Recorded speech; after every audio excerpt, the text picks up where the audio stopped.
Welcome back to BookCast. Today we are unpacking every layer of the incredible novel, A Room with a View. Get ready for a deep dive into its characters, themes, and the hidden meanings behind the story.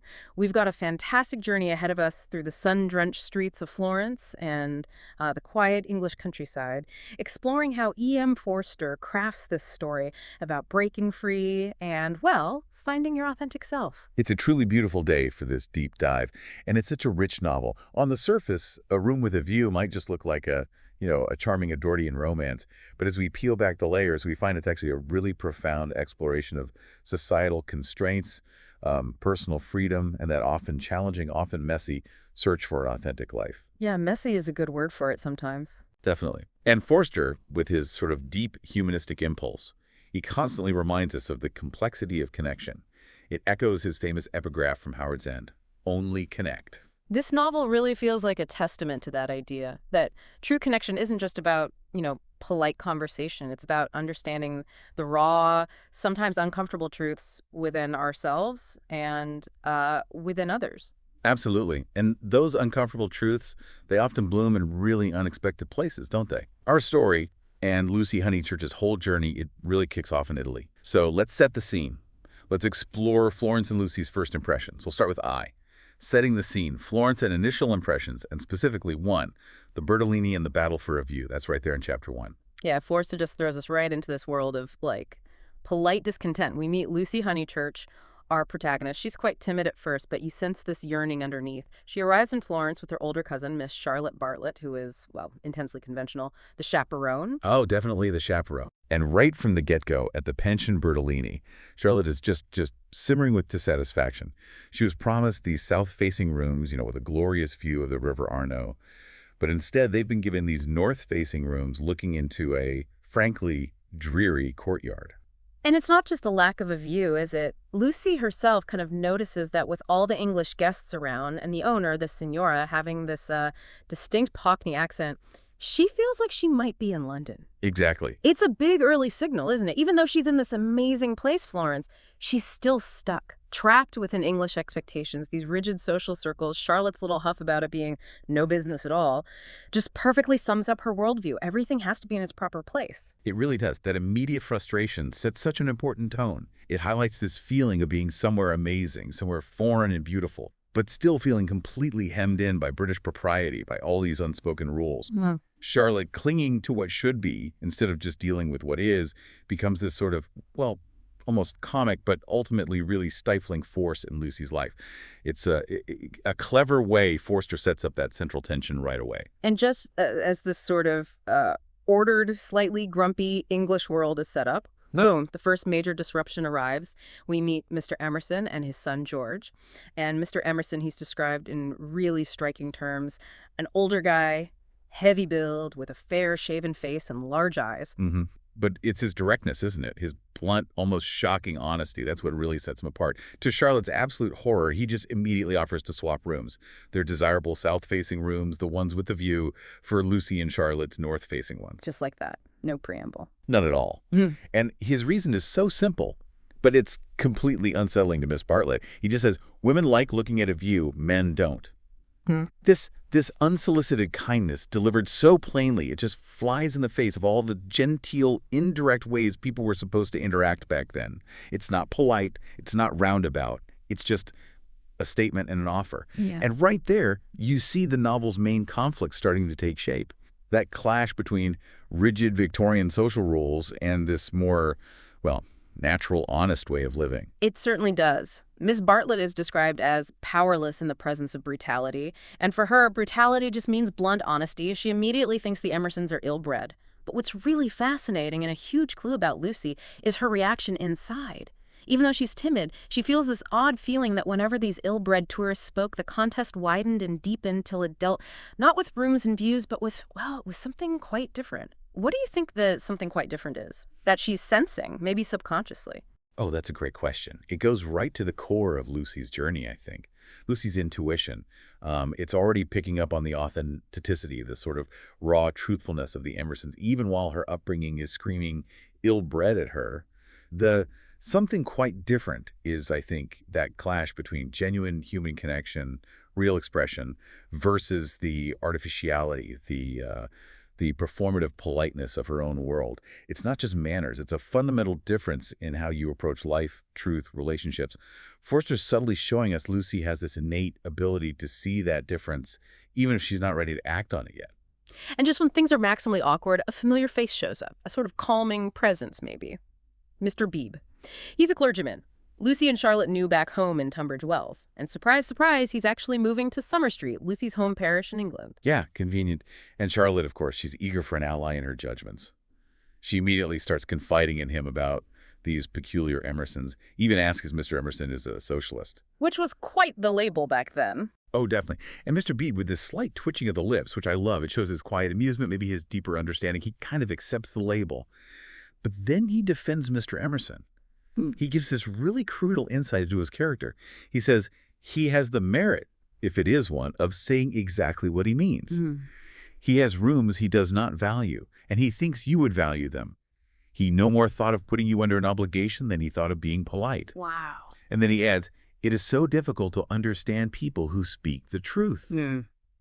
That just nails Mr. Emerson's whole deal, doesn't it? And it highlights, by contrast, just how artificial the world around him is. Mr. Beebe, even though he's a clergyman, he often acts like this philosophical observer, kind of nudging people towards truth without judging them too harshly. It's fascinating how Beebe, a man of the cloth, is almost this expert observer of people. He gets the Emersons in a way Charlotte just can't. Because he's not totally bound by her rigid rules. He sees the sincerity under the bluntness. And speaking of breaking rules, we also meet the clever lady, Miss Lavish. She brings in a bit of bohemian spirit. She encourages Lucy and Charlotte to visit Prato, wants to revel in shaking off the trammels of respectability. Another voice pushing Lucy towards something else. Indeed. Ms. Lavish, with her artistic ambitions and her, let's say, slightly exaggerated bohemianism, she offers Lucy a glimpse of an alternative life, even if her own rejection of propriety feels a bit performative sometimes. Her influence, however brief, it adds to this growing sense that there are other ways to live, more liberated ways. She plants these little seeds of curiosity in Lucy's mind about what real emancipation might feel like. And so we finally get to the room swap. It seems small, but it's a huge win for Lucy, isn't it? Through Mr. Beebe's subtle nudging and the Emersons just being persistent, if unconventionally kind, the offer is renewed. Lucy, feeling sort of spiritually starved and really wanting that view, she desperately wants the rooms. Miss Bartlett, after a lot of, fake reluctance and this big show of self-sacrifice, saying her wishes are unimportant in comparison with yours, she finally agrees. And this little victory, made possible by unconventional kindness, it gives Lucy her first real taste of Florence. And afterwards, Lucy feels like a great fool for being so demure earlier, for not just saying what she wanted. It's her first real step outside that comfort zone, and it immediately brings this little taste of freedom. It's such a critical pivot.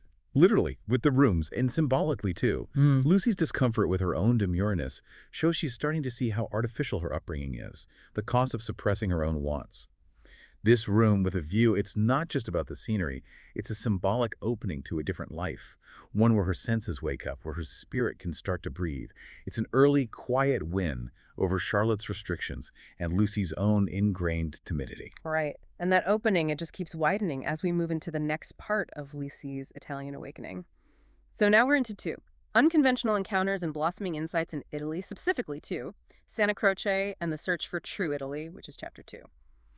Lucy wakes up in her new room, and the difference from the night before, and really from her life before, it's immediate. It's stark. She's greeted by this bright, bare room and the sound of the Arno gurgling against the embankment. That direct immersion in beauty is exactly what she needed, like a sensory explosion after being so cooped up. This sensory awakening is absolutely key. It's no longer London, pretending to be Florence inside the pension walls. It's a direct, unfiltered experience of Florence itself. The light, the sound of the river, these are primal things that bypass Charlotte's anxieties or the pension's sort of stuffy Englishness. This sets the stage for Lucy to engage more authentically with Italy and, more importantly, with herself. It's the physical room with a view starting to impact her inner landscape. And Miss Lavish plays a big part in pushing Lucy further down this path, doesn't she? This path of unmediated experience. She takes Lucy out right away, saying, "I hope we shall soon emancipate you from Baedeker." Ah, the Baedeker, the ultimate symbol of structured tourism. Exactly. Miss Lavish says, he does but touch the surface of things. As to the true Italy, he does not even dream of it. The true Italy is only to be found by patient observation. And their walk turns into an adventure because Miss Lavish gets distracted ranting about politics and gets them lost. Lucy wants to pull out the Baedeker, but Miss Lavish refuses, forcing Lucy to just simply drift. Hmm? It's almost a perfect metaphor for her whole journey, right? Letting go of the guidebooks, the rules, the expectations, and just experiencing life. It absolutely is a brilliant stroke by Forster. The Baedeker represents that structured, pre-digested way of experiencing things that Lucy's been taught her whole life, consuming culture without really engaging with it. Miss Lavish, for all her quirks, pushes Lucy into this direct encounter with Italy, forces her to rely on her own senses, her own intuition, not some external authority or plan. It's uncomfortable, yeah, it's messy, but it's real. This stricting is exactly what Lucy needs to start accessing that true self that's been buried under years of convention. And what an encounter it leads to. Lucy finds this fleeting moment of just simple, profound beauty looking at the divine babies, the Della Robbia terracottas in the Annunziata Square. But then, sharp contrast. They get to Santa Croce, which Forster describes as a church of surpassing ugliness. And Miss Lavish, ever the critic, pipes up about the Britisher abroad, saying they're like a pair of cows walking through Italy, totally oblivious. That contrast, the divine babies versus these surpassing ugliness, it highlights Forster's nuanced view that real beauty isn't always where you expect it. In the grand monuments, it can pop up unexpectedly, even amid something conventionally ugly if you're open to it. And Miss Lavish's comment about the tourists just underscores the very confinement Lucy's trying to escape, that inability of so many English people to really see or feel Italy beyond their own preconceptions. It's a reminder of those cultural blinkers Forster's trying to rip off. And then comes the first really pivotal moment in Santa Croce involving Mr. Emerson. This scene is just fascinating and provocative. Inside this supposedly ugly church, old Mr. Emerson sees 3 Italian kids playing, maybe a bit inappropriately, with holy water. But instead of some moral lecture, he scolds the stone effigy of a bishop that one of the kids stumbled over. It's amazing. His words are incredible, challenging the whole idea of rigid dogma. Hateful bishop, hard in life, hard in death. Go out into the sunshine, little boy, and kiss your hand to the sun, for that is where you ought to be. Intolerable bishop. It's such a powerful moment. It goes beyond just criticizing religion. It's advocating for embracing life, natural joy, light, over this rigid, oppressive dogma. Lucy is puzzled, sensing a new idea, a profound, almost unsettling new way of looking at spirituality in life. This scene is arguably the most significant early moment for Mr. Emerson's character and for the novel's big themes. He's not just anti-religion. He's against any kind of dogma, any intellectual rigidity that stifles life and natural human feeling. He prioritizes the kids' spontaneous joy over some stern, dead symbol. It's a direct challenge to the sort of joylessness that often went with conventional piety back then. And this resonates deeply with Lucy, even if she can't quite name it yet, because it speaks to the part of her that feels stifled by similar rules in her own life. It's the beginning of her understanding that maybe truth lies in embracing life, not denying it. And he doesn't stop there. George then leads Lucy to the famous Giotto frescoes in the Peruzzi Chapel. There's a lecturer there, holding forth on their spiritual significance, giving the standard, very intellectual interpretation. And Mr. Emerson, in a voice much too loud for church, breaking the rules again, he just bursts out, contradicting him. Remember, nothing of a sort. Built by faith and deed. That simply means the workmen weren't paid properly. Huh. Classic Emerson. Right. Then he critiques the Ascension of St. John fresco, finding no real truth in it. Look, that fat man in blue. He must weigh as much as I do, and he is shooting into the sky like an air balloon. This direct, almost funny challenge to the accepted artistic view shocks everyone, but Lucy, interestingly, feels a spell over her. This just shows Emerson's radical commitment to truth, to honesty, even when it comes to art and intellectual chat. He refuses to accept a romanticized or standard interpretation if it doesn't feel real to him. That fat man in blue comment just cuts through all the lofty interpretations, forcing a more grounded, human, maybe more honest look. And Lucy feeling a spell suggests she's drawn to this intellectual honesty, this willingness to question, to see things as they are, even if it's unsettling and goes against everything she's been taught about how to appreciate art respectfully. It's her first real taste of intellectual freedom. Yeah, that spell has definitely taken hold, pulling her away from her ingrained habits. Mr. Emerson then shifts from art to life itself, engaging Lucy in this really deep conversation about sorrow. He urges her to help George, who's clearly quite melancholy, to see the yes that exists alongside the everlasting why. Hmm. His philosophy is so humanistic, almost an antidote to George's despair. Let us rather love one another and work and rejoice. I don't believe in this world's sorrow. He's worried George will not come back from his philosophical gloom unless something changes him. He's trying to impart some really vital wisdom here, isn't he? Absolutely. This moment shows the core of Mr. Emerson's philosophy, rejecting passive despair, instead actively engaging with life, with love, with joy. He sees George's melancholy as this dangerous intellectual trap, a kind of paralysis, and he genuinely wants Lucy to help pull him out of it. It underscores his deep, practical love for his son. His philosophy encourages this proactive embrace of happiness and connection, not just getting bogged down by the why of everything. It's a call to action for the soul. And then, just as Lucy is really absorbed in this profound, maybe life-altering conversation, bam, a sudden, jarring interruption. Miss Bartlett appears, and Lucy has this dramatic internal reaction. She feels herself suddenly collapsing, and again seeing the whole of life in a new perspective. Almost instantly, defensively, she denies being a poor girl, denies feeling sorrowful, insists she's thoroughly happy. This signals such a profound, maybe unconscious shift inside her, even if she's not ready to admit it. It's like Charlotte's presence just forces her back into that conditioned, proper self. That's exactly it. Charlotte acts like this gravitational pull back to convention, back to denial, back to the performative Lucy. Lucy's immediate defensiveness shows she's grappling internally with these new, unsettling ideas, but she still feels this huge, almost involuntary pressure to conform, to put on a conventional face when Charlotte's watching. The denial is a shield, a way to protect herself from the uncomfortable truths the Emersons are making her face. It just highlights the immense power of society and family pressure over her emerging self. Okay, so from the intellectual and emotional fireworks of Santa Croce, we move into 3. Music, Violets, and Unexpected Passion, which covers chapters 3 and 4.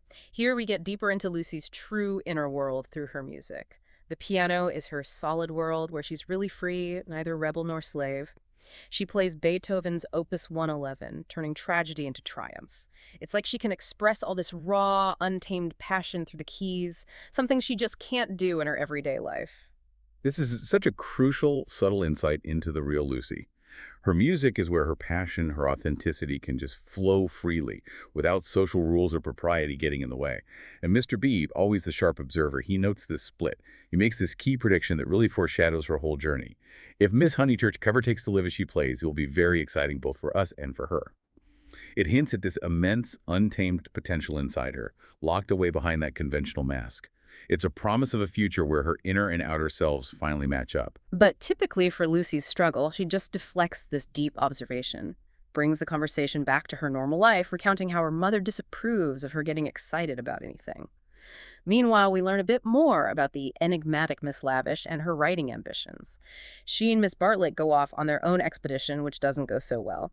We hear from Miss Allen that Miss Lavish is writing a novel about modern Italy, having lost an earlier historical novel in a landslip.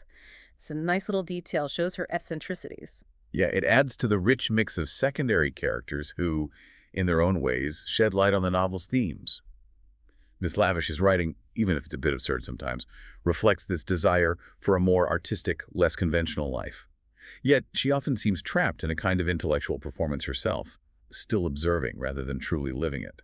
Then we get the really bizarre S incident and the smoking room mystery. Miss Allen tells this story about a social tangle caused by Mr. Emerson bluntly advising Miss Paul about her stomach acidity. Oh, the horror.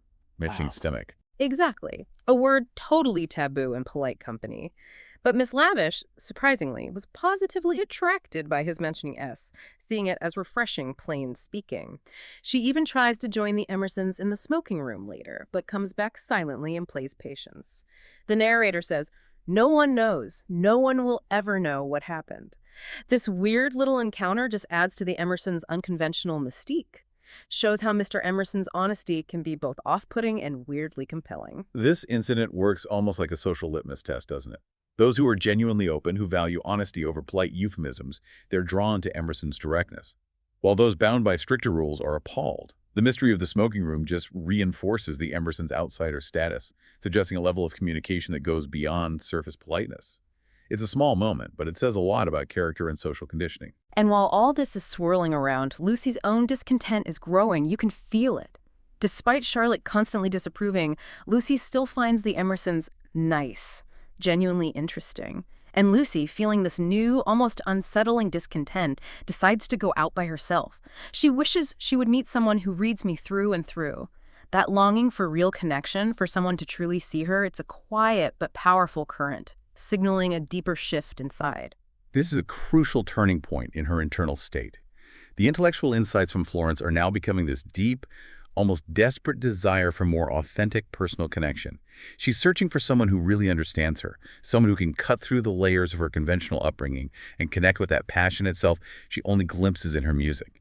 It's an active search for truth, even if she doesn't fully grasp what that truth might involve yet. And then, the moment that changes absolutely everything for Lucy.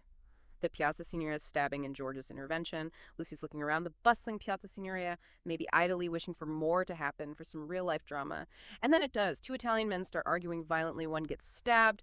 Lucy, completely overwhelmed by this sudden, raw reality of violence and death, faints. And she falls right into George Emerson's arms. He carries her away, tends to her, helps her recover.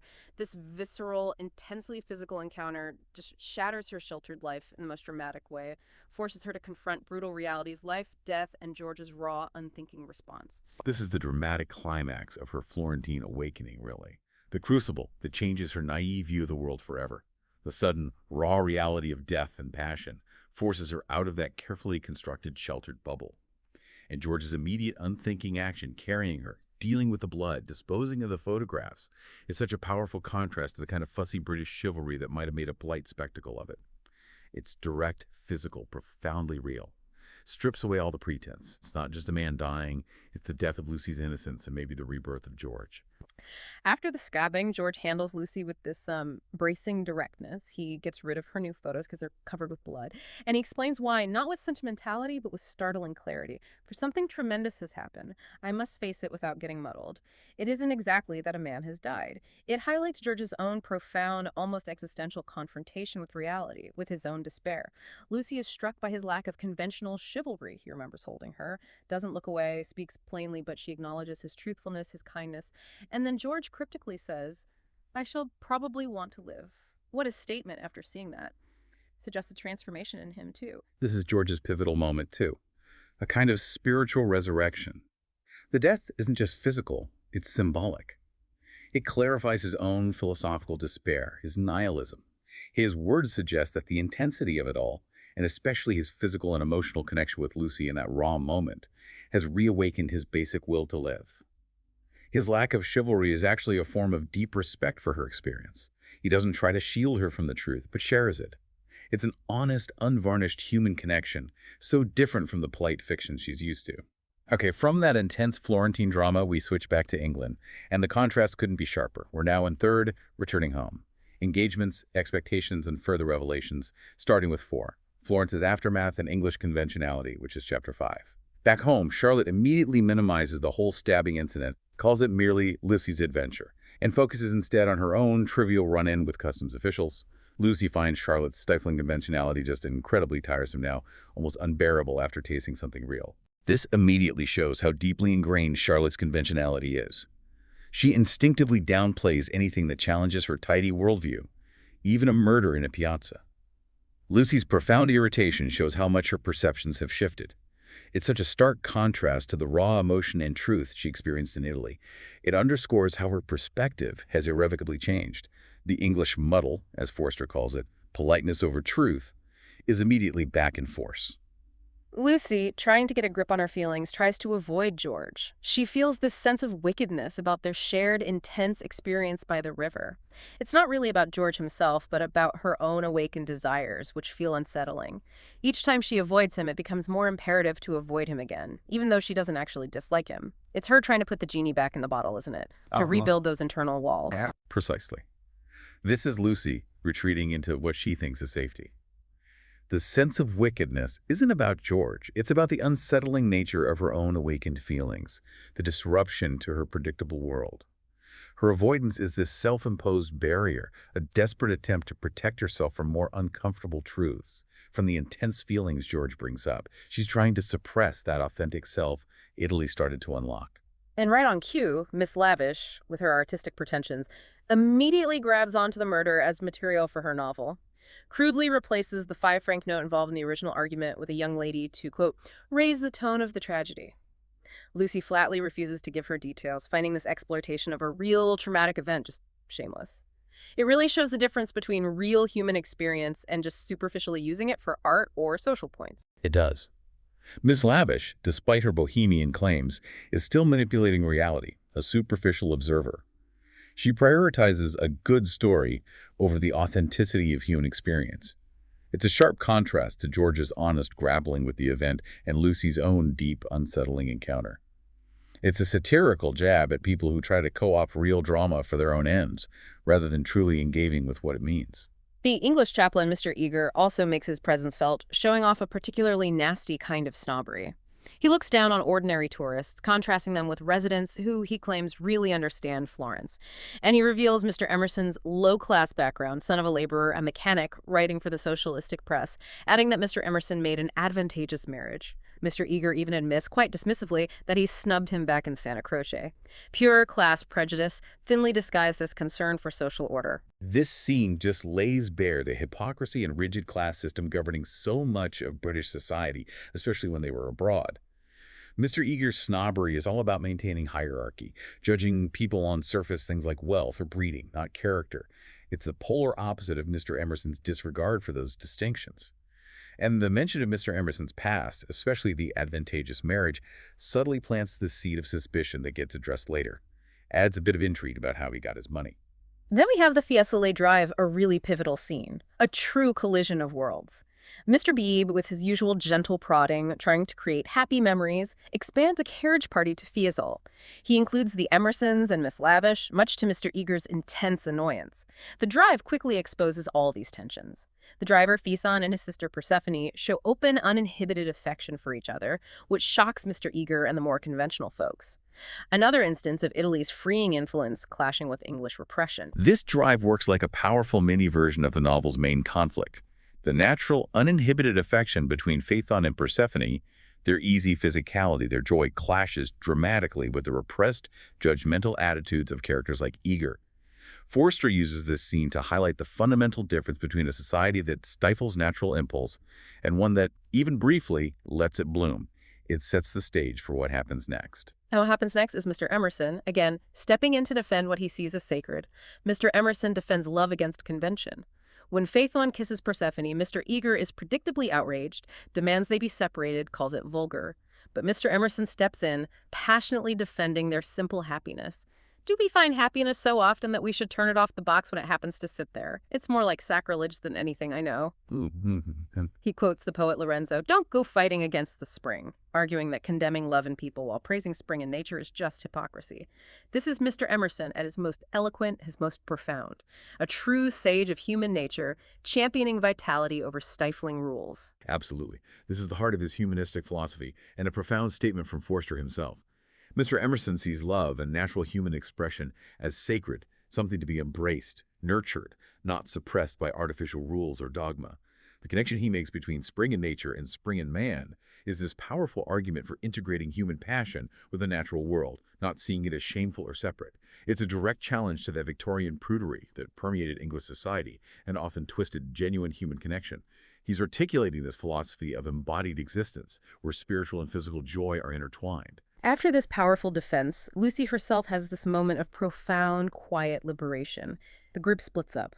Lucy, annoyed with the stuffy atmosphere created by the others, is led by the common cabman to this private, beautiful spot. He picks her great blue violets, a symbolically loaded flower, as we'll see, and in the company of this common man, the world was beautiful and direct. She feels for the first time the influence of spring, experiencing this undeniable escape from the dullness, the artificiality that defined her life. This isn't just scenery, it's a deep internal shift for her. This is Lucy's unmediated, spontaneous experience of Italy's natural beauty and, importantly, genuine human connection with an unpretentious person.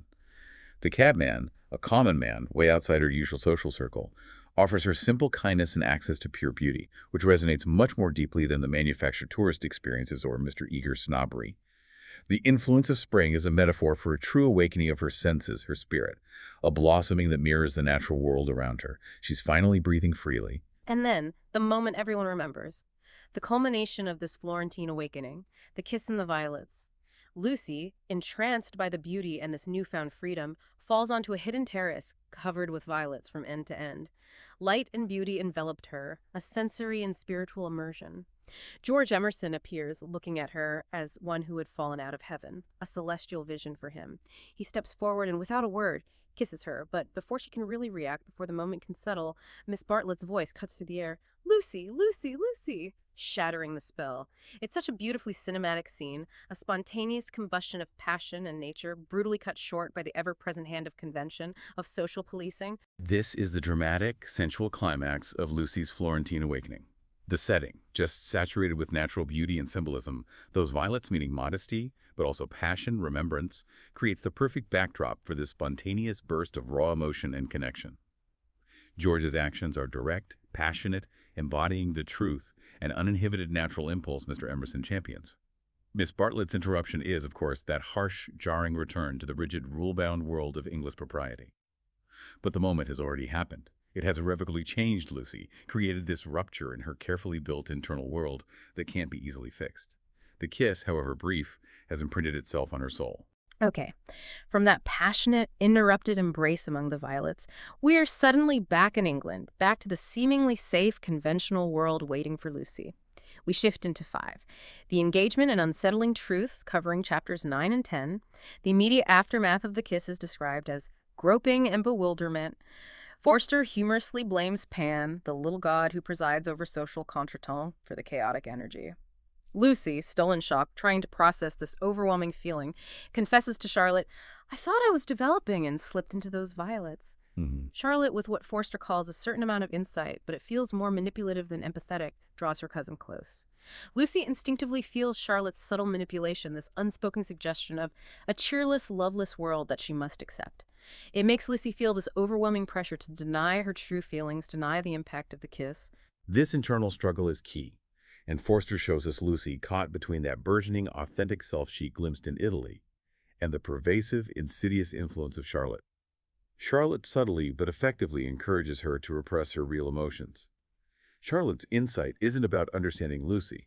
It's about reinforcing the social norms, the rigid expectations that keep Lucy in line, safely inside the approved social box. This pushes Lucy further into self-deception, convincing herself that such wild, passionate impulses are wicked or muddled. And now we're firmly back at Lucy's home, Windy Corner. Forster describes it as commonplace, but lived in by people who loved their surroundings honestly. This contrast is important. The setting is conventional, but the family's values are maybe more grounded. However, Italy has profoundly changed Lucy. Her return is as simple.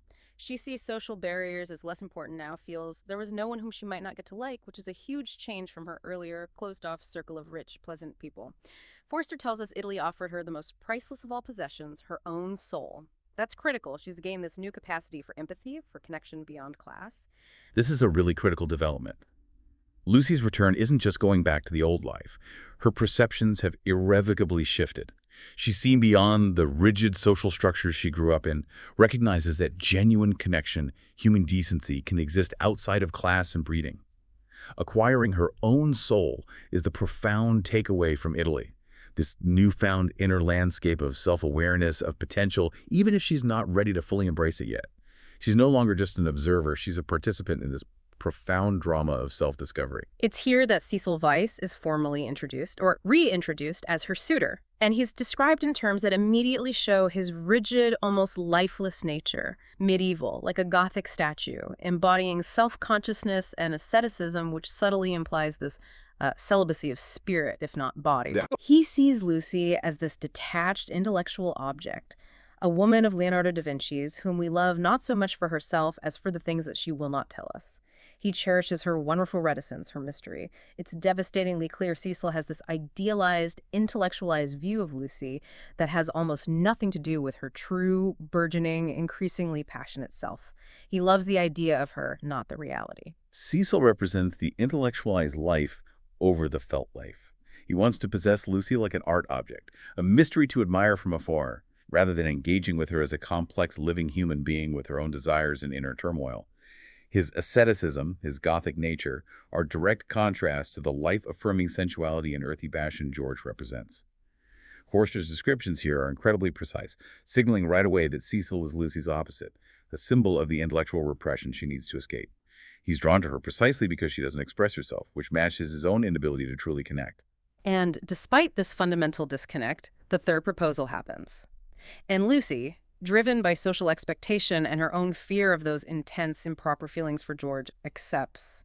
Cecil is pleased, but again, his vision of Lucy is based entirely on his own refined ideals, on what he wants her to be, not on her burgeoning authentic self. It feels like a choice for safety, for convention, for a predictable future, rather than for the truth of her own heart. Feels less like a joyous union and more like a retreat. This acceptance is a really complex moment. It's driven by a mix of societal pressure, the exhaustion of fighting her own improper feelings, and Lucy's fear of facing those inconvenient truths about herself and George. It seems like the right choice, the sensible one, but Forster immediately shows us it starts to feel profoundly wrong, precisely because it's fundamentally inauthentic. It's a reimposition of that muddle she felt at the Bertolini, but now it's inside her. Mr. Beebe, ever the insightful observer, the quiet catalyst, then shares his rather profound pet theory about Lucy. He predicts that her watertight compartments, her music, where she's free and passionate versus her conventional life, will inevitably break down. And she will become either heroically good, heroically bad, but certainly fully alive. He illustrates this with a metaphor. Miss Honeychurch is a kite, Miss Bartlett holding the string. Picture number 2, the string breaks. It's such a wonderfully vivid image of her potential liberation. This is Mr. Beebe's astute psychological analysis, almost a prophecy. Yeah. He recognizes Lucy's immense potential for a vibrant, integrated life, where her inner passion, shown in her music, finally lines up with her outer actions and choices. The string breaks metaphor directly foreshadows her ultimate liberation from Miss Bartlett's and society's control. Suggests some momentous event will shatter her internal walls and force her into wholeness. It's a moment of hope, even if the path there is messy. And then the painful irony of Cecil's misinterpretation. Cecil immediately and quite conceitedly takes Mr. Beebe's profound metaphor and twists it for his own narrative. He proclaims, "It has broken now. She is going to marry me." Mr. Beebe's reaction, clear disappointment, immediately foreshadows the true negative implications of Lucy's engagement. Cecil's arrogance completely misses the point, doesn't it? He thinks he's the one who broke the string, when really he's just tying it tighter. It highlights Cecil's profound self-centeredness and his fundamental inability to truly see Lucy as her own person. He immediately co-opts Mr. Beebe's deep observation into his own story of conquest and possession, reinforces that he wants to control and define Lucy, not understand her. Mr. Beebe's disappointment is absolutely key here. He recognizes this engagement isn't Lucy's true liberation, but another kind of elegant prison, and that the real breaking is yet to come and will involve George.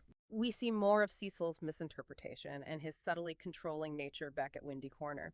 He tries to improve her family home, dismissively seeing it as Tottenham Court Road, like some common London street. He dislikes the disgusting congratulations on their engagement, sees it as a private matter.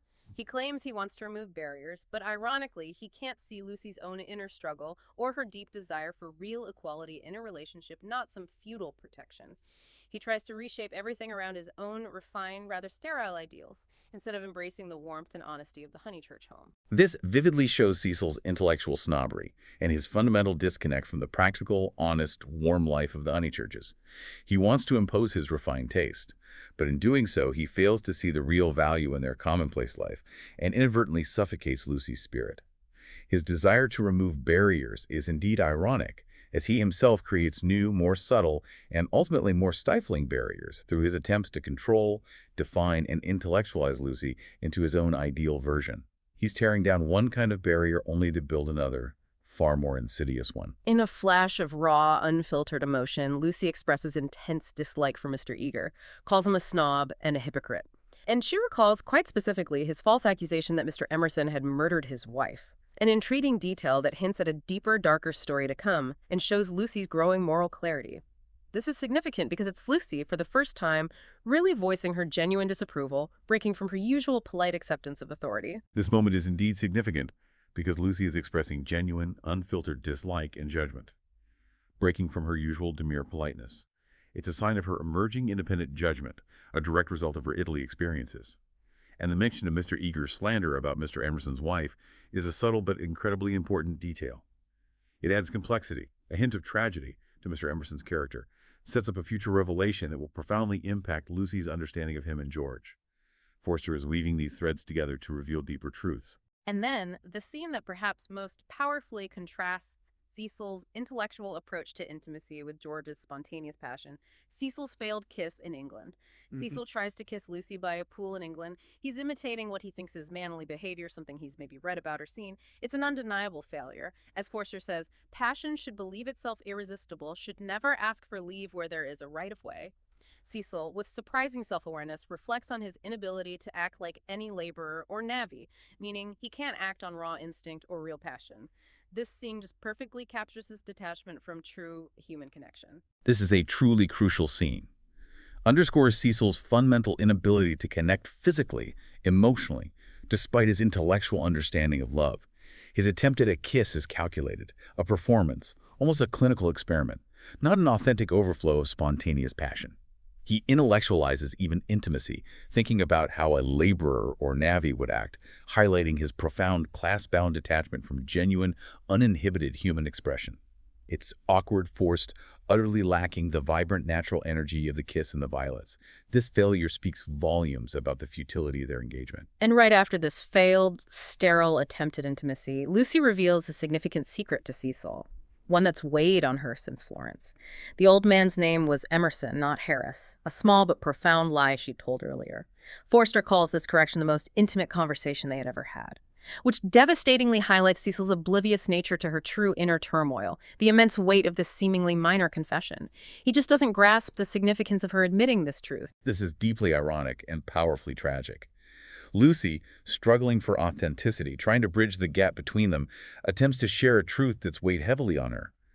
But Cecil's response, or lack of a real empathetic response, proves his fundamental inability to understand her inner world, her struggles, the significance of her past. The fact that this small correction, shedding this minor falsehood, is the most intimate conversation they've had just speaks volumes about the utter lack of genuine connection, emotional depth, shared vulnerability in their relationship. It's a stark contrast to George's deep understanding of her. Okay, moving on from the suffocating atmosphere of England and Lucy's deeply unsatisfying engagement, we shift into Vivy, the London interlude and the return to Summer Street, starting with 6, shifting landscapes and self-deception in Chapter 11. Here's Cecil, driven by this weird mix of social one-upmanship wanting to score off Sir Harry and for his own peculiar educational purposes. He orchestrates the Emersons moving into Sissy Villa, the house right next door to Windy Corner. Oh, Cecil, what a move. Right. Lucy, after initial despair at them being so close, rationalizes it. Believes that now she's respectably engaged, the Emersons would scarcely insult her. This is just clear, profound self-deception continuing. This is Cecil's supreme act of intellectual hubris, manipulation, disguised as some enlightened social experiment. He wants to observe the Emersons like specimens in a lab. And Lucy's rationalization, convincing herself her engagement will somehow shield her from George's unsettling presence, from her own repressed feelings, is just a clear and heartbreaking instance of self-deception. She's desperately trying to control a situation that's inherently uncontrollable, trying to fit the raw, vibrant energy of the Emersons into the neat, suffocating box of her conventional life. It's a doomed attempt to avoid the truth. While Lucy's visiting Mrs. Vyse in London, a crucial piece of news arrives that shatters her fragile security. Charlotte sends a letter warning Lucy that Miss Lavish's newly published novel, Under a Loggia, has a scene explicitly detailing Lucy's kiss with George and Florence, complete with the violets. And here's the kicker. Charlotte admits, with classic Charlotte casualness, that she did just happen to tell Miss Lavish about the incident. Lucy is absolutely furious, having promised Charlotte total secrecy about that intimate, scandalous moment. This powerfully reveals Charlotte's manipulation, maybe not totally malicious, but definitely self-serving and deeply hypocritical. This is a truly crucial revelation about Charlotte's character. Exposes her as much more complex, subtly manipulative than she first seemed.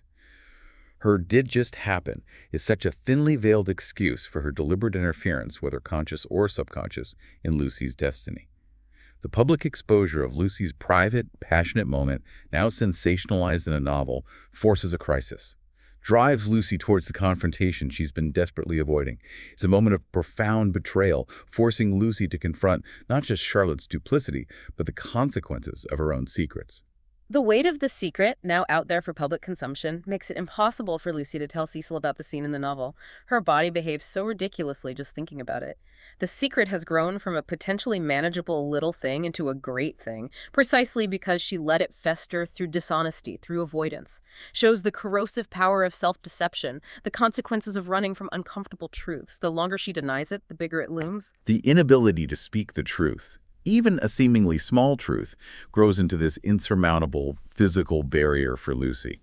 Her body's rebellious reaction highlights that intense internal conflict between her authentic self, the one who experienced that kiss, and the false persona she's trying to maintain for Cecil for polite society. The little thing truly becomes a great thing because it's repressed, because it's allowed to take on these monumental, terrifying proportions in her mind. It's a classic Forsterian critique of the stifling effects of English conventionality. Lucy's time in London is also shown as this period of uncomfortable adjustment.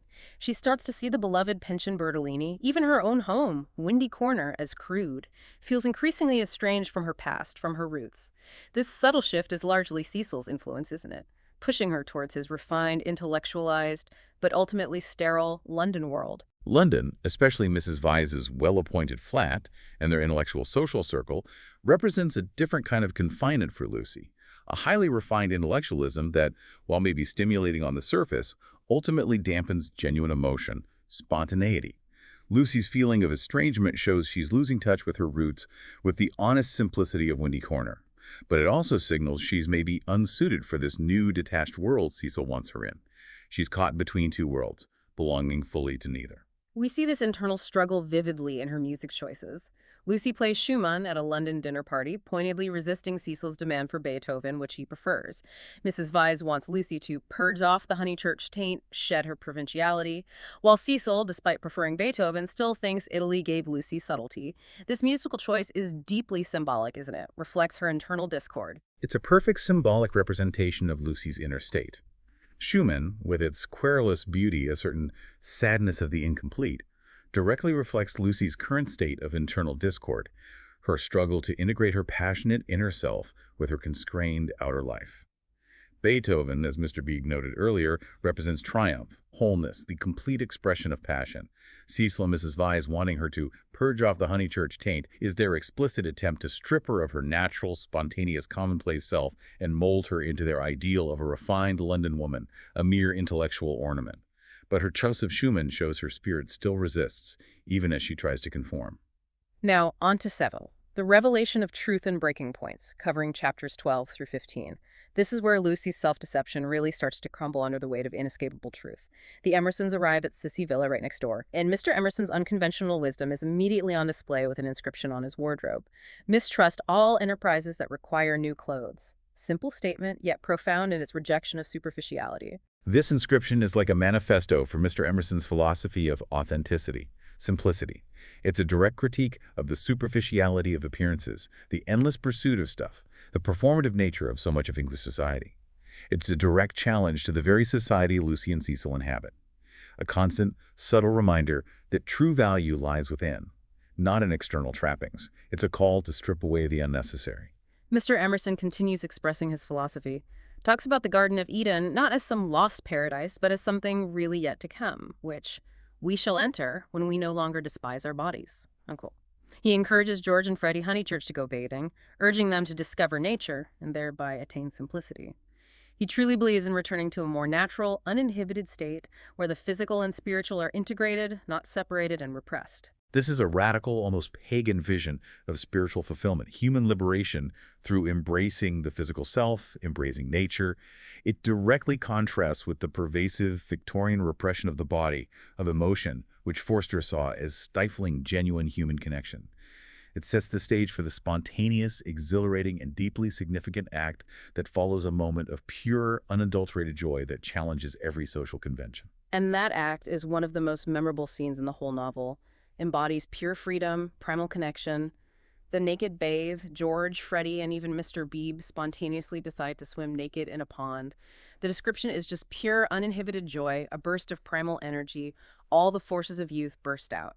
Their clothes are left in 3 little bundles, proclaiming, "No, we are what matters. Without us shall no enterprise begin." Mr. Beebe, shedding his clerical role, joins them, showing this deeply human side beneath his conventional job. This scene is a direct manifestation of Mr. Emerson's philosophy in action, a visceral embrace of simplicity, natural being. This is indeed the novel's most explicit, powerful celebration of natural joy, the human body, liberation from societal constraints. Shedding clothes symbolizes shedding the layers of convention, class distinction, embracing an uninhibited, authentic self. Mr. Bede's participation is particularly significant, shows him stepping outside his professional role, embracing a more vital human experience. Reveals his own deep belief in authenticity over artificiality. It's a truly Edenic moment, a brief glimpse of a world where bodies aren't despised but celebrated. But, as with all moments of uninhibited truth in this novel, the idyll is shattered by the unexpected encounter. Mrs. Honeychurch, Cecil, and Lucy, on their way to visit Mrs. Butterworth, stumble upon the bathing men. Freddie, ever the pragmatist, hides, but George, with a defiant woo, whooped in their faces and runs off, still wearing Mr. Beebe's hat. Lucy minded the sight, indicating her lingering conventional discomfort, even as part of her is maybe drawn to it, while Cecil dismisses it with characteristic detachment as no business of ours. The clash of world's naked truth against polite pretense couldn't be more explicit or more comical. This encounter is a crucial test for Lucy. Her immediate discomfort that she minded shows her internal conflict, the deep-seated nature of her conditioning. While she's intellectually, emotionally drawn to the freedom, the authenticity, her conventional self still recoils from such a public, uninhibited display. Cecil's dismissal is utterly characteristic. He intellectualizes everything, distances himself from any uncomfortable human reality. He is so far removed from the vital physical world that he simply cannot comprehend, let alone participate in, such spontaneous joy. It's another sign of his spiritual impotence. Lucy's self-deception, astonishingly, persists even after this jarring encounter. She continues to attribute her profound, unsettling feelings for George to just nerves. Uses psychology as this convenient shield to explain away troubles of youth in an unknown world. She desperately tries to convince herself that she loves Cecil, George made her nervous, completely reversing the true situation. She's still fighting her own truth, building these elaborate rationalizations to avoid facing the raw emotional reality. Her reliance on nerves and psychology is a classic coping mechanism, a sophisticated form of denial, to avoid confronting her true, inconvenient feelings. It's a powerful example of how people rationalize away truths that threaten their comfortable world or social standing.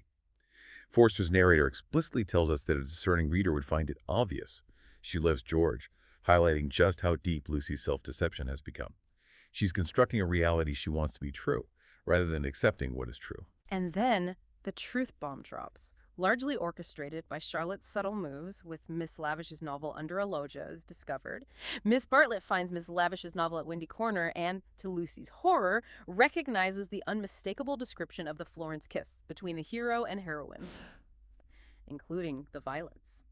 Lucy is forced to confront Charlotte, who admits with typical agitation that she did just happen to mention the dreadful afternoon in February to Eleanor Lavish.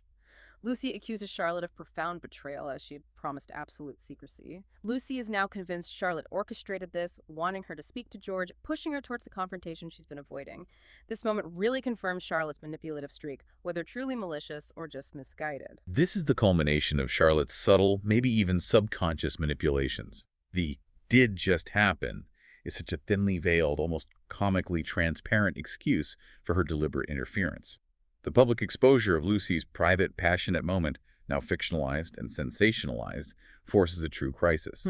It drives Lucy towards the confrontation she's been avoiding, shattering the last bits of her comfortable self-deception.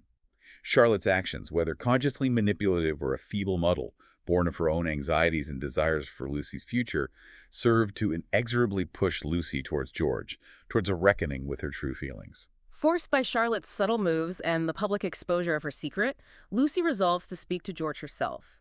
During their tense conversation, George, with surprising self-awareness, criticizes Cecil, says he's one of those people who are all right so long as they keep to things, books, pictures, but kill when they come to people. And he admits his own flaws, too. I'm the same kind of brute at bottom. This desire to govern a woman, it lies very deep. He's remarkably honest about his own patriarchal tendencies, even while critiquing Cecil's detachment. George's assessment of Cecil is spot on. A piercing insight into that type of intellectual who can handle abstract ideas but fails miserably with the messy realities of human relationships. What's truly compelling here is George's admission of his own desire to govern a woman. This is crucial. It shows his capacity for looking inward, his willingness to face his own flaws, his conscious fight against inherited patriarchal tendencies. Unlike Cecil, who remains oblivious, unexamined, George is striving for genuine mutual connection, even while acknowledging the deep challenges within himself. Mr. Emerson then shares another profound philosophical insight with Lucy, one that speaks directly to ethical living. There is only a certain amount of kindness in the world, just as there is a certain amount of light. We cast a shadow on something wherever we stand. Choose a place where you won't do very much harm, and stand in it for all you are worth, facing the sunshine.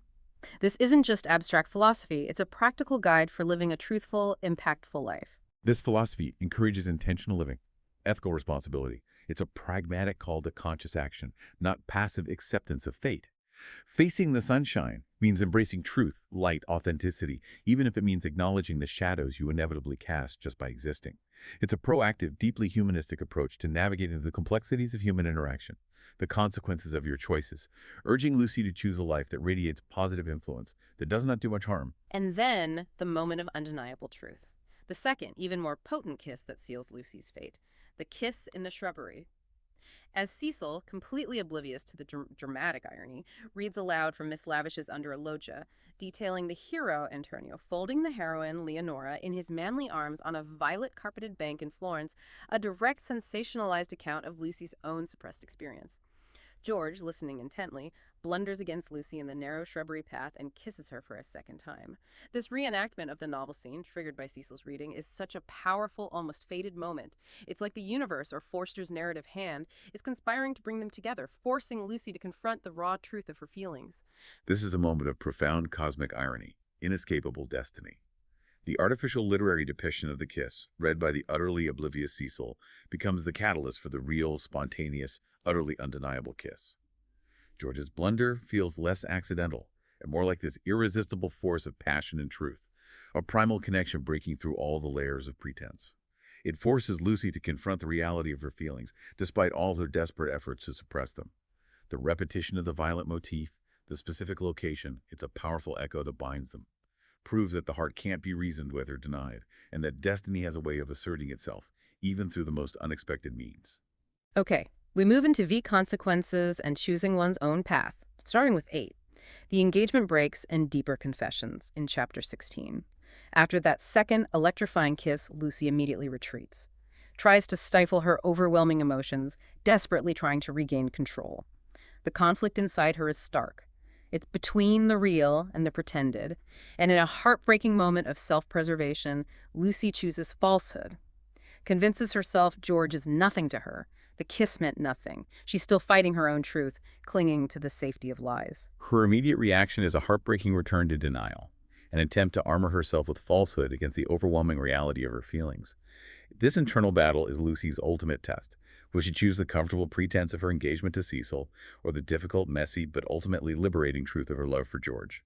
Her struggle highlights the immense pressure of societal expectations and her own deeply ingrained fear of social disapproval. She knows the truth, but is still terrified of what it means.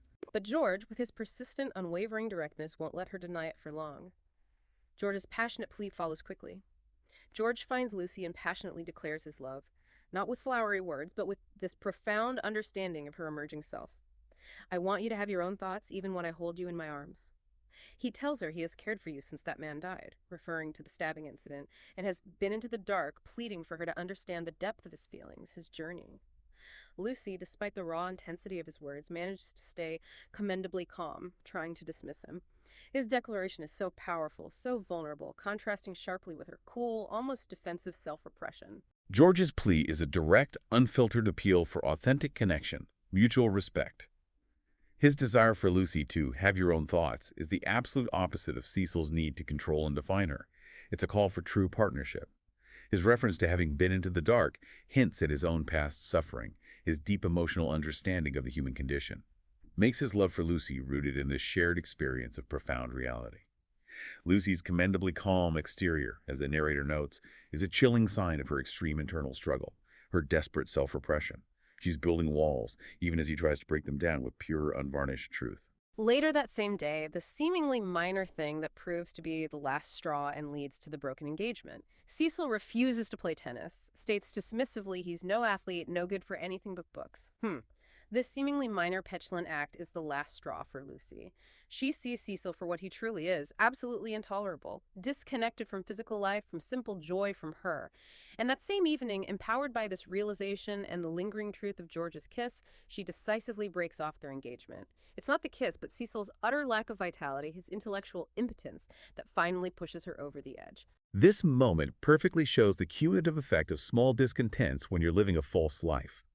Cecil's refusal to play tennis, his intellectualized self-pity, his detached superiority perfectly encapsulate his lack of genuine vitality, his inability to connect to life in a direct physical way. It's his profound detachment from simple human enjoyment that makes him intolerable to Lucy's burgeoning desire for a full, real, passionate life. His intellectualism, once attractive, now feels like a cage, preventing any true connection. It's a beautifully understated yet dramatically impactful climax to their relationship. After breaking the engagement, Lucy reveals the truth to Cecil, tells him bluntly he can't know anyone intimately, and kills when he comes to people. What's really surprising is Cecil's reaction. With a sudden, remarkable flash of self-awareness, he admits, "It is true, I fell to pieces the very first day we were engaged. I have just used you as a peg for my silly notions of what a woman should be." Lucy feels this new sense of profound freedom, a liberation she hasn't known before, believing, maybe mistakenly, that she could never marry anyone. This is a remarkably honest moment from Cecil and a profound, liberating realization for Lucy, opening up a future she thought impossible. This is Cecil's moment of grace, ultimate self-awareness. He finally sees the truth of his own limitations, his intellectual arrogance, his misguided projection onto Lucy. His admission is a powerful acknowledgement of Lucy's true value and the artificiality of their relationship. It's a rare moment of honesty from a character who largely exists behind an intellectual facade. Lucy's feeling of freedom, even with the initial thought she could never marry, is an important, necessary step towards true liberation. She sheds the false identity, the burdensome expectations she tried to force on herself. It's the moment she fully reclaims her own narrative. From this dramatic breakup, which feels like a huge weight lifted, we move to 9. Mr. Beebe's intervention and the ultimate truth, which brings us to chapter 18. Mr. Beebe, hearing about the broken engagement, is secretly and rather delightfully relieved, considers it a glorious riddance of Cecil. His intuition, once again, proves absolutely correct, and his quiet approval underscores Lucy's brave choice. Mr. Beebe's relief confirms he saw the engagement not as a societal win, but as a confinement for Lucy, stifling her true spirit. His immediate, unstated approval is significant because he represents a more enlightened, compassionate form of guidance, one that values authenticity, personal happiness over rigid social expectation. He's an intellectual ally for Lucy, quietly cheering her on towards genuine self-discovery. Lucy, still feeling an underlying muddle despite her newfound freedom, believes she must go somewhere to know my own mind, announces her intention to go to Greece. This is her attempt to find clarity, to escape the lingering confusion through geographical distance, intellectual pursuit, rather than confronting the emotional truth she's still resisting. It's a flight, not a confrontation. Greece here symbolizes an escape, a desire for intellectual clarity, maybe a more acceptable conventional kind of adventure over raw emotional truth. It's a move away from the muddle she feels, but it's also a potential flight from the very feelings she needs to confront about George. She's seeking a solution outside herself when the true answer lies within. And then, one of the most shocking and profoundly moving revelations of the novel, delivered by the source of so much uncomfortable truth, Mr. Emerson's confession. Mr. Emerson makes this shocking confession to Mr. Beebe and Lucy. He reveals the devastating truth about his wife's death. He believes he murdered his wife in the sight of God by refusing to have George baptized, believing such rituals unnecessary, maybe even harmful. When George got typhoid, his wife, a deeply religious woman, saw it as a judgment from God for their unconventional choice, and she went under thinking about sin. This powerful revelation connects the dots of Mr. Emerson's earlier hints about truth, darkness, reveals the deep, personal, tragic cost of conventional religious anxieties, societal judgment. He shares his profound concern that George, still deeply affected by his mother's fate, consumed by philosophical despair, will not think it worthwhile to live. This is a profoundly moving, deeply tragic, pivotal revelation. It fundamentally changes how we see Mr. Emerson's earlier pronouncements about truth, dogma, embracing life. Shows they don't come from abstract philosophy, but from deeply personal, painful, scarring experience. His murder was an act of nonconformity to religious rules, which tragically led to his wife's despair and death due to guilt and fear. This also powerfully explains George's profound melancholy, his father's desperate, urgent desire for him to care to live. It underscores the novel's biting critique of rigid belief systems that deny human nature, individual choice, and can inflict immense psychological damage. This is the moment Lucy truly understands the Emerson's philosophy, because she understands their pain. Following this heart-wrenching confession, Mr. Emerson delivers the final, undeniable truth directly to Lucy. "You love George," he tells her plainly, no messing about. "You love George." He passionately urges her to marry him, emphasizing that true love is of the body, not the body, but of the body, meaning it's holistic, integrated, physical, and spiritual, and that above all else, truth counts. Lucy is overwhelmed, fearing the muddle, the huge social repercussions of such a radical choice. But then, in a moment of decisive moral clarity, Mr. Beebe, initially grieved by the shock of the confession, then asserts with conviction, "Marry George, Miss Honeychurch, he will do admirably." It's the ultimate validation from both the truth-teller and the wise, compassionate observer. Gives Lucy the permission she desperately needs. This is the moment of direct, unflinching truth, spoken by the one character who understands the ultimate cost of denial. Mr. Emerson, having revealed his own profound vulnerability, tragedy, demands the same radical honesty from Lucy. His philosophy of love as of the body emphasizes this holistic, integrated love that embraces both physical and spiritual connection, directly contrasting with Cecil's detached idealism, Victorian repression. Mr. Beebe's endorsement is absolutely critical. It gives Lucy the moral permission she needs to defy convention, embrace a life of authentic passion. It's the ultimate affirmation of her innate feelings, validating them as righteous and good, not muddled or wicked. The section ends with the Emersons' departure. Lucy, still in a profound state of confusion, reeling from the weight of Mr. Emerson's confession and its urgent plea, lies to her mother about why the engagement was broken, clinging to the remnants of her conventional life. On the drive home, she observes no lights in the windows of Sissy Villa, and round the garden gate she fancied she saw a padlock. The Emersons have left, presumably for London, leaving Lucy alone with her choices, the consequences of the truth. The immediate aftermath of this profound revelation begins, leaving Lucy feeling even more lost without her unexpected guides. The Emersons' physical departure is a powerful symbolic representation of Lucy's final, crucial choice. Their absence forces her to confront the implications of her denial, the path she must now choose on her own. Her continued lying to her mother shows she's still caught in the muddle of deceit, still navigating the intense social pressures, even as the path to truth has been laid bare before her. It's a moment of profound uncertainty, but also of ultimate potential. And so, we arrive at 6, the end of the Middle Ages and a new beginning, in Chapter 20, where, in a beautiful narrative circle, we find ourselves transported back to Italy. In an ironic, almost comedic parallel, the Miss Allens, initially intended tenants for Sissy Villa, indeed go to Greece and travel around the world, achieving a more adventurous life than originally planned, albeit still entirely conventional in spirit. They represent a superficial kind of adventure compared to Lucy's deeper, more painful, profoundly transformative internal journey. This is a classic Forsterian touch of ironic social commentary. The Miss Allens' journey, while geographically huge, completely lacks the internal transformation, the psychological depth that Lucy undergoes. They travel around the world without truly experiencing it, without challenging their own internal assumptions or shedding the layers of conventionality. They are the epitome of the well-behaved British tourist, just consuming culture without letting it fundamentally change them. It highlights the superficiality of their adventure compared to Lucy's radical leap of faith. But for Lucy and George, it's a truly new chapter, a new beginning back in Florence.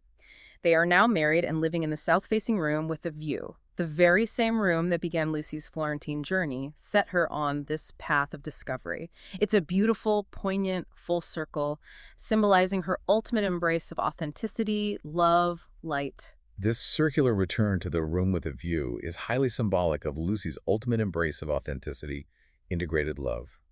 Returning to the very source of her initial awakening, but now with George as her husband, signifies she has fully connected her inner desires with her outer life, bridged the gap between what she felt and what she lived.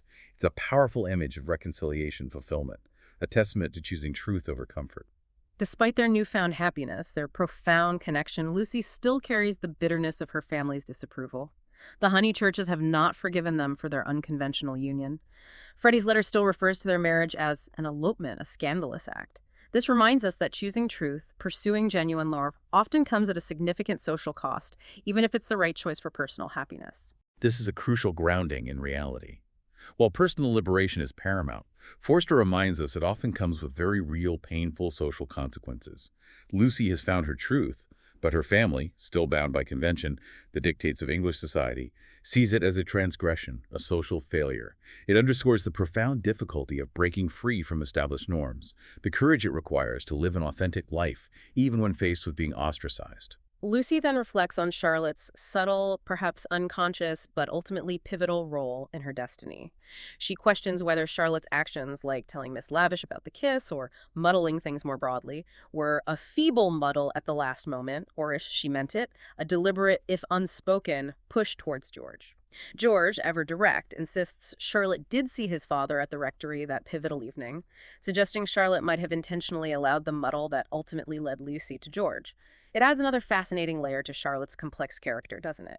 Maybe she was more of a silent, almost tragic catalyst than she seemed. This is a truly fascinating ambiguity, a final muddle to consider. Charlotte's muddle could be seen as this unconscious act of love, or a subconscious desire, pushing Lucy towards a destiny that Charlotte herself, constrained by her own upbringing, couldn't openly endorse or help with. George's conviction that his father saw Charlotte suggests this deeper, perhaps unintended, conspiracy of fate at play, orchestrated by human failings or desires. It hints at the complex interplay of individual will, social pressure, serendipity that shapes our lives. Charlotte becomes a more tragic figure, perhaps yearning for the freedom she cannot claim herself, and subtly arranging it for Lucy. The novel concludes with a powerful definitive choice, a profound statement of Lucy's new identity. A persistent Italian cabman tries to offer them a drive, but Lucy definitively replies in fluent Italian, "Lascia, prego, lascia, siamo sposati. Leave us, please leave us, we are married." This simple, direct statement, spoken in the language of her liberation, encapsulates her unwavering choice for love and truth over convention, for George over the expectations of her English world. It's her voice, strong, unburdened, self-possessed, claiming her own path. This is Lucy's ultimate statement of self-possession, integration. Speaking in Italian, the language of her liberation, her passion, she asserts her new identity, her committed choice. Siamo sposati isn't just a factual statement. It's a declaration of a fulfilled, authentic life, one built on love and truth, on embracing the body and the spirit, not on pretense or societal obligation. It's a defiant and beautiful end to her journey towards self-realization, a quiet triumph of the human spirit over the stifling forces of convention. And so, as we leave Lucy and George in their room with a view bathed in the Florentine sunshine, we're left with a final provocative thought from George. Yes, Lucy, is it this? Is this possible? I'll put a marvel, too. What is the marvel George intends to achieve? Is it simply their happiness together? Or something more profound about integrating passion, truth, genuine connection in a world that so often resists it? What marvels do you choose to pursue in your life when convention and truth collide? And how do you find your own room with view? It's a beautiful, expansive open ending. Suggests that the journey towards authenticity isn't a fixed destination, but an ongoing creation. The marvel is perhaps the continuous conscious effort to live genuinely, to connect fully with others, with oneself, and to courageously defy the forces that seek to muddle or confine us. It encourages us to consider how we navigate those same collisions in our own lives, that push and pull between societal expectation and our deepest desires for truth and love. It's a call to integrate all parts of ourselves and to build a life that is truly, vibrantly our own. And there you have it. Thanks for spending a little bit of your day with us and this story. If you enjoyed it, a simple like or subscribe helps the channel out more than you know. Be good and take care.